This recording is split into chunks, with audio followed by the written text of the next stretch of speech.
Salam lestari, mari menuju sertifikasi agar hutan kita tetap lestari. Terima kasih sudah berkunjung ke channel saya yang membahas tentang sertifikasi, terutama sertifikasi di kehutanan, mulai dari FSC, PFC, SPLK, itu yang paling utama, serta skema-skema lain yang bisa saya share di channel saya. Pada bagian ini kita akan membahas logo FSC kembali. Jika perusahaan sudah mendapat sertifikat FSC, biasanya akan menggunakan logo FSC. Ya, di konteks logo ini bisa dikategorikan 3 hal, yaitu tulisan FSC sendiri, singkatannya FSC, beserta logo lengkapnya dengan gambar FSC-nya. Itu 3 hal itu. Nah, perusahaan jika sudah mendapat sertifikasi akan berniat ataupun atas permintaan dari customer untuk menggunakan logo FSC. Di bagian ini kita akan bahas sekitar 19 kesalahan yang kadang dilakukan oleh pemegang sertifikasi pada saat proses pengajuan, proses permintaan logo untuk approval, ataupun setelah logo itu dipakai. Ya, itu akan kita bahas hari ini, beberapa kesalahan yang secara umum sering terjadi. Jadi kita rekap pada sekitar 19, tapi mungkin lebih ya, tapi 19 saja kita sharing di sesi ini, itu cukup banyak. Nah, kesalahan-kesalahan itu akan saya share dan kita berharap tidak terjadi pada perusahaan Bapak Ibu sekalian pada saat menggunakan logo FSC. Yang pertama adalah logo tidak di-approval. Ini biasanya pada saat perusahaan sudah melakukan penempelan logo tanpa ada approval, meskipun prosesnya pengambilan logo dilakukan atas sudah benar, semuanya sudah benar, tapi tidak ada bukti bahwa logo itu sudah di-approve oleh lembaga sertifikasi, dan itu masalah.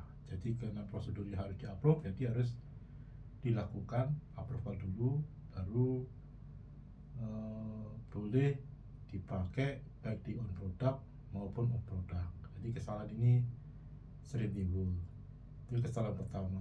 Ini sangat fatal dan bisa mengakibatkan proses audit di rise sebuah CAM. Ya, itu pertama, tidak ada approval logo dari lembaga sertifikasi. Yang kedua, logo ditempel pada produk non FSC. Jadi misalnya Bapak Ibu punya produk FSC dan non FSC, kemudian di lapangan ternyata produk itu sama operator atau sama tim di lapangan salah ditempel pada produk yang non FSC. Nah, ini juga salah karena logo harus ditempel pada produk yang mempunyai FSC clean. Ya, jadi kalau misalnya non FSC itu tidak boleh ditempel. Kemudian yang ketiga ini produknya adalah FSC tapi tidak diklaim sebagai FSC. Maksudnya bahan baku FSC, prosesnya menjual FSC, tetapi customer tidak meminta FSC, sehingga di invoice atau packing listnya itu tidak ada klaim FSC, namun di barangnya ditempel produk FSC. Nah, ini juga tidak boleh. Kenapa? Karena di invoice packing listnya Bapak Ibu tidak mengklaim sebagai FSC sertifikat, jadi di produknya pun juga tidak boleh. Jadi meskipun bahan bakunya adalah FSC, sehingga kesalahan ketiga ini yang benar adalah pada saat produk itu ditempel FSC, maka di invoice sama packing list itu harus tertulis FSC claimnya apa. Itu yang kesalahan ketiga. Kesalahan keempat itu kartu nama. banyak perusahaan yang sudah memiliki sertifikat FSC karena saking gembiranya, bahagianya, dan ingin menunjukkan ke customer bahwa perusahaan sudah bersertifikat FSC, kemudian mencetak kartu nama baru, dan kartu nama baru itu ada logo FSC-nya tanpa approval lagi. Itu juga tidak boleh. Jadi kartu nama itu tidak boleh ada logo FSC. Nah, lebih seperti itu. Jadi kalau mau logo FSC di kartu nama, ada prosedurnya sendiri. Produk bahannya harus bersertifikat FSC, atau Bapak Ibu melakukan order ke perusahaan yang punya skop penjualan kartu nama yang bersertifikat FSC. Nah, ini yang mungkin paling sering terjadi ya kalau perusahaan sudah sertifikat. Jadi serta merta semua kartu nama, marketing, direktur, MR, produksi, semuanya menggunakan logo FSC, dan itu ternyata tidak diperbolehkan. Itu yang keempat. Kelima, kesalahan lain adalah di nama barang. Jadi FSC ini tidak boleh berdampingan atau bersama dengan nama barang, misalnya kursi FSC, flooring FSC, kertas FSC, di kontak pada saat Bapak Ibu melakukan penjualan ke customer. Misalnya di invoice PGLC biasanya tulis kertas FSC atau meja kursi FSC, itu pun tidak diperkenankan karena itu misleading ya. Jadi kalau mau menyatakan bahwa FSC klaimnya cukup FSC 100%, tapi dipisah di bagian atas atau di bawah, dipisah dengan distributornya, sehingga tidak ada misleading tentang FSC-nya. Itu kesalahan yang kelima. Keenam, itu kan nama produk atau branded ya. Misalnya Ibu punya branded A, ditulis A FSC certified, itu nggak boleh. Jadi FSC, tulisan FSC tidak boleh bersandingan dengan branded ataupun di website Ibu iklan, misalnya websitenya ABC strip FSC, itu nggak boleh. Itu kan berhubungan sama branded ya, jadi tidak boleh tulisan FSC atau logo FSC berhubungan sama di branded. Kemudian yang ketujuh ini bicara kualitas. Jadi menyatakan di dalam website dan sebagainya bahwa produk saya kualitas FSC, ataupun mengarah kepada kualitas barang ataupun mutu dari sebuah barang yang bersifat ya, barang yang bahan bakunya FSC. Ini tidak bisa. Kenapa? Karena FSC bukan skema untuk kualitas terhadap barang, tetapi skema sistem sertifikasi, bukan untuk skema kualitas ya. Itu yang kesalahan ketujuh. Ini saya catat lagi. Kesalahan yang kedelapan. Kesalahan ke-8 itu logo digunakan pada produk yang bukan skopnya. Ini juga tidak boleh. Jadi misalnya Bapak Ibu punya skop ABC, ternyata diproduksi G misalnya, itu tidak boleh karena skopnya tidak masuk ke dalam skop sertifikat. Artinya kesalahan ini pada skop yang tidak sesuai dengan logonya. Ini juga tidak diperkenankan di konteks sertifikasi FSC. Kemudian yang 9 ini adalah mendeskripsikan ataupun memberikan nama pada produk yang berhubungan dengan FSC atau barang jadinya, sehingga disambung semuanya, tulisannya barang jadinya apa, disambung sama FSC. Itu juga ada misleading di FSC-nya. 10 ini juga hampir banyak juga dilakukan oleh perusahaan yang sudah bersertifikat FSC. Jadi menempelkan logo FSC dengan skema forestry lainnya.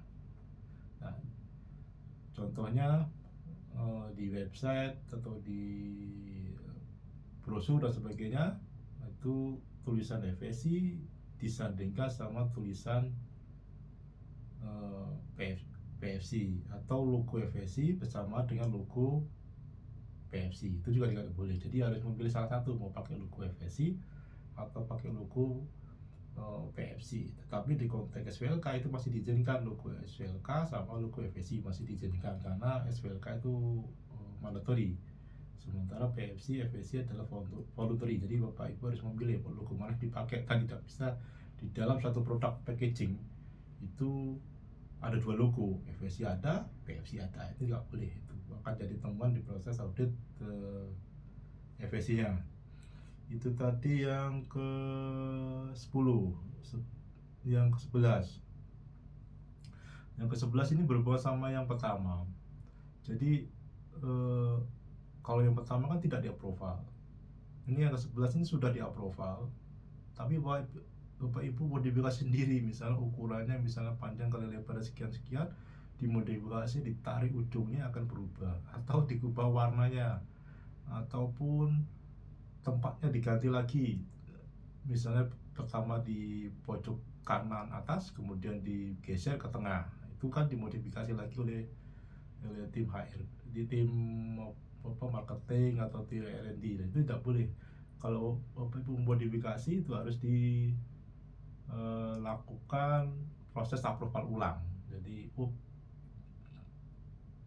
kalau misalnya ada niat seperti itu, minta approval ulang, kemudian sampai master atau desain itu di-approve lagi oleh lembaga sertifikasi. Jadi jangan sampai sudah di-approve kemudian dimodifikasi sendiri, ditarik sendiri, dikasih warna sendiri. Itu juga tidak boleh. Itu pada saat audit juga akan menjadi temuan. Kemudian yang ke-12. Yang ke-12 ini biasanya pabrik baru yang mau maju sertifikasi tetapi sudah masang logonya, ngambil dari Google misalnya, dipasang di depan, selamat datang auditor, kemudian ada logo FSC-nya di depan, di plank, terus di website dan sebagainya, itu dipasang yang notabene belum dilakukan audit FSC. Ini pun tidak boleh di skema FSC karena perusahaan belum memiliki nomor lisensi dan perusahaan juga belum bisa mengajukan sertifikasi, belum bisa menggunakan FSC logo. Jadi ini juga tidak diperkenankan. Hal lainnya nomor 13. Nomor 13 ini adalah jika Bapak Ibu sudah punya customer FSC kemudian meminta logonya menggunakan logo customer tetapi tidak ada approval dari lembaga sertifikasi si customernya, itu pun juga tidak boleh. Jadi hanya kesepakatan Bapak Ibu sekalian berdua antar pabrik sama si customer. Nah itu nggak bisa, harus ada approval dari pihak customernya, harus ada approval. Nah ini juga kadang terjadi. Jadi untuk penggunaan logo approval oleh penggunaan logo customer oleh si pabrik itu ada aturan sendiri. Jadi kita bahas di channel yang lain ya, tidak di channel ini. Itu yang ke-13. Nah, 14 ini biasanya pabrik yang belum paham tentang penggunaan logo. Jadi karena sudah dapat logo FSC tidak bisa menggunakan label generator, akhirnya ngambillah itu dari Google. Jadi kalau di Google klik logo FSC cukup banyak di situ, modelnya macam-macam. Nah perusahaan ambil dan ditempel di produknya ataupun di kop suratnya ataupun di brosurnya. Nah itu tidak bisa. Jadi asal ngambil di Google tidak bisa, jadi harus melalui label generator karena otomatis label generator akan menunjukkan nomor lisensi dari Bapak Ibu sekalian. Jadi ini biasanya terjadi pada pabrik yang sudah dapat sertifikat tapi tidak paham, jadi stafnya ngambil aja dari logo langsung main cetak aja, itu tidak bisa. Itu juga kesalahan di penggunaan logo FSC. Yang 15 ini terjadi biasanya perusahaan yang memiliki FSC claimnya lebih dari satu, FSC claim 100%, FSC make atau FSC recycle. Nah logonya berarti kan 3, ada 100%, FSC MIG, dan FSC recycle, 3 logo, 3 FSC claim. Nah, ketukar di invoice packing listnya untuk produk A itu FSC di invoice packing list 100%, tetapi produk A begitu di lapangan ternyata logonya adalah FSC recycle. Nah, tidak bisa. Ataupun di invoice packing listnya FSC MIG, ya di lapangannya adalah FSC recycle. Nah, bisa juga.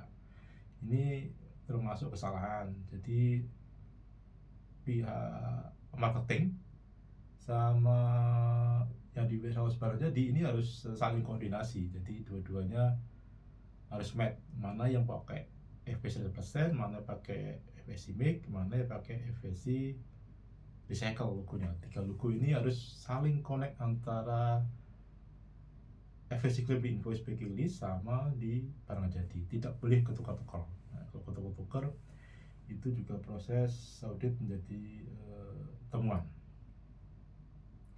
Kemudian yang 16 ya.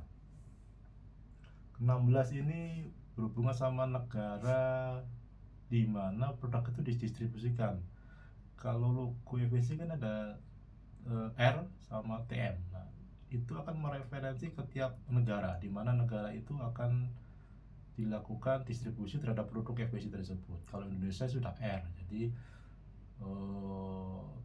Bapak Ibu harus tahu kemana ataupun distribusinya produk finished good ini kemana.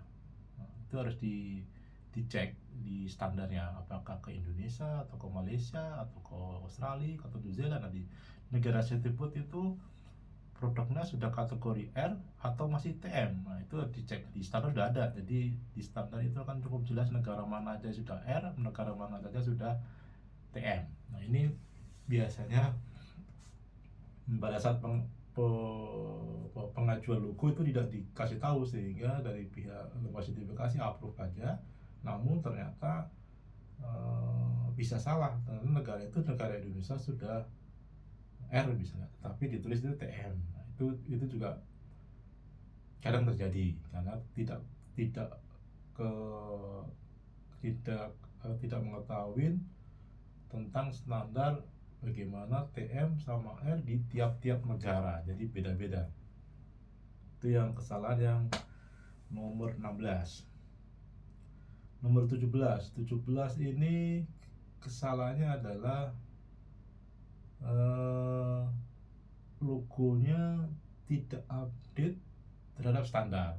Nah, contoh yang sekarang yang paling hangat adalah FSC MIG. Nah, FSC MIG itu per 1 Juli 2024 itu kan ada perubahan. Nah, apa perubahannya bisa dilihat di video sebelumnya. Jadi perubahan antara standar versi 20 sama 21 yang untuk trademarknya itu bisa lihat perubahannya apa. Nah, per 1 Juli itu harus dirubah standarnya, sementara Bapak Ibu tetap menggunakan yang standar lama misalnya 20, maka itu akan menjadi temuan di konteks audit. Kecuali kalau memang produksinya, stoknya masih banyak, ya itu tidak masalah. Tapi kalau sudah tahu standar berubah, stoknya sudah habis, dan kemungkinan mencetak logo masih menggunakan standar yang lama, ya itu akan dijadikan temuan oleh pihak si auditor. Nah, itu yang ke-17. Yang ke-18 ini untuk kondisi di mana perusahaan memiliki subkontraktor atau jasa proses produksi, ya. Ini jarang terjadi, tapi karena ketidaktahuan antara pihak pabrik sama jasa outsourcing, sehingga pihak jasa outsourcing itu menggunakan logo di produk yang bukan haknya. Jadi misalnya jadi sertifikasi PT A, jasa outsourcing PT B. Nah, PT B ini sebagai pihak jasa, harusnya barangnya kan dikembalikan ke PT A tadi. Nah, dia juga punya jualan juga, PT B ini jualan produk yang sama, hal yang sama, desain packagingnya pun kurang lebih sama, ya. Tetapi PT B ini mengklaim bahwa perusahaan dia bersertifikat FSC dan di logonya, di produknya ditempel logo FSC punyanya PT A tadi. Nah ini nggak bisa, jadi outsourcing itu tidak punya hak sama sekali terhadap penggunaan logo FSC ataupun mengklaim sebagai perusahaan bersertifikat FSC, karena perusahaan B adalah jasa aja buat perusahaan A, yang punya hak adalah perusahaan A saja. Yang terakhir adalah proses pengajuan. Nah, proses pengajuan ini berkaitan dengan produk ya. Perusahaan biasanya kan mengajukan produk grup 1 sampai 5. Nah, kemudian di brosur ataupun di website atau untuk jamaah mengklaim semuanya bersertifikat FSC di brosur itu. Jadi tidak jelas mana yang bersertifikat FSC, mana yang tidak. Nah, ini kalau bahasa Jawa dikebyah-uyah semuanya bersertifikat FSC. Nah, ini pada saat proses pengajuan biasanya akan direject, ataupun pada saat ternyata memang tidak jelas mana yang FSC, mana yang tidak, maka dia akan di finding oleh pihak si auditor. Jadi pada saat Bapak Ibu produknya cukup banyak banget dan sertifikasi scope-nya hanya sedikit, ya harus dideklar mana yang FSC dan mana yang sertifikat, sehingga jelas dari pihak buyer ataupun lembaga audit atau auditor akan melihat mana yang FSC, mana yang tidak. Itu yang saya sarankan. Jadi secara umum di chapter ini kita bisa belajar dari 19 kesalahan pada saat proses pengajuan ataupun pada saat menggunakan logo FSC. Ya, itu sharing dari saya. Semoga bermanfaat bagi Bapak Ibu sekalian yang akan menggunakan logo FSC. Ya, terima kasih. Salam.